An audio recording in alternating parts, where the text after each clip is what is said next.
இயேசுவே உம்மை ஆராதிக்கின்றோம், எம் வாழ்வை உமக்கு அளிக்கின்றோம், உம்மை அன்பு செய்கின்றோம். இறைவன் நமக்கு வாழ்க்கை என்னும் கொடையை கொடுத்து நாம் இந்த உலகத்தில் வாழும் பொழுது மகிழ்ச்சியாக இருக்க வேண்டும் என்று ஆசீர்வாதங்களை கொடுத்திருக்கிறார்.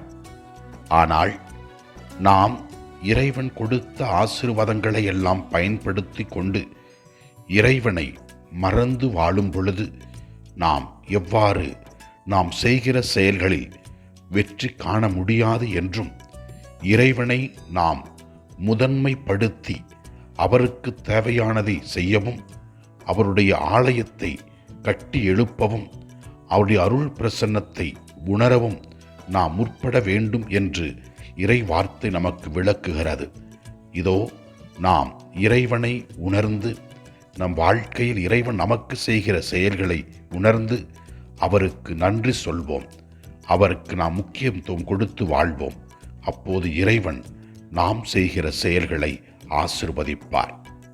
முதல் வாசகத்திலே நாம் பார்க்கிறோம், இதோ இறைவன் மீது நம்பிக்கை கொள்ளாத மக்கள் இறைவனுக்கு ஆலயம் கட்டி எழுப்பாமல் மக்கள் அவர்களுடைய தேவைகளை மற்றும் நிறைவு செய்வதற்காக பணிகளை செய்தபோது அவருடைய வாழ்க்கையிலே நிறைவு இல்லை, அவர்கள் அதில் மகிழ்ச்சி காணவில்லை என்று தெல்லம் தெளிவாக விளக்கி காட்டுகிறது முதல் வாசகம். நாம் இவ்வாறு வாசிக்கின்றோம், என் இல்லத்தை மீண்டும் கட்டி எழுப்புங்கள், அது எனக்கு உகந்ததாய் இருக்கும், அங்கே நான் மாட்சியுடன் விளங்குவேன் என்று கூறுகிறது. இறைவனுக்கு மக்கள் முக்கியத்துவம் கொடுக்கவில்லை, அவருடைய ஆலயத்தை பழுது பார்க்கவில்லை, அவரை அவர்கள் கண்டு கொள்ளவில்லை. எனவே இறைவன் அவர்கள் செய்த செயல்களில் வெற்றியை கொடுக்கவில்லை. நம்முடைய வாழ்க்கையிலும் ஒருவேளை இறைவனை நாம் புறக்கணித்தோ, இறைவனை நாம் நம்பாமலோ, அவரிடத்தில் வராமலோ செயல்களை செய்யும் பொழுது நாம் வெற்றி காண முடியாது. இறைவனுக்கு கொடுக்க வேண்டிய மதிப்பையும் இறைவனுக்கு கொடுக்க வேண்டிய நேரத்தையும் கொடுத்து வாழ்வோம். இறைவன் நாம் செய்கிற எல்லா செயல்களையும் ஆசீர்வதிப்பார். நற்செய்தி வாசகத்திலே நாம் பார்க்கிறோம், இயேசு கிறிஸ்துவின் செயல்களை பற்றி கேட்ட ஏரோது அரசன் கலங்கினான். அவன் பதவிக்கு ஆசைப்பட்டவனாக இருந்தான். மக்கள் இயேசுவிடத்திலே வருவதை பார்த்து அவன் கலங்கினான். அவன் திருமுழுக்கு யோவானை கொன்றான். ஆனால் இயேசு மக்களுக்கு நல்லதை செய்தார்.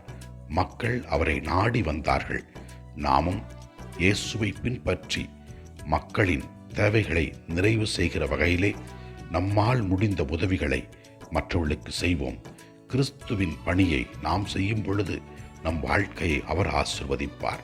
ஆண்டவரை நோக்கி ஜெபிப்போம். நமக்காகவும் நம்மோடு வாழ்கின்ற நபர்களுக்காகவும் இறைவன் அவர்களை நிறைவாக ஆசீர்வதிப்பார்.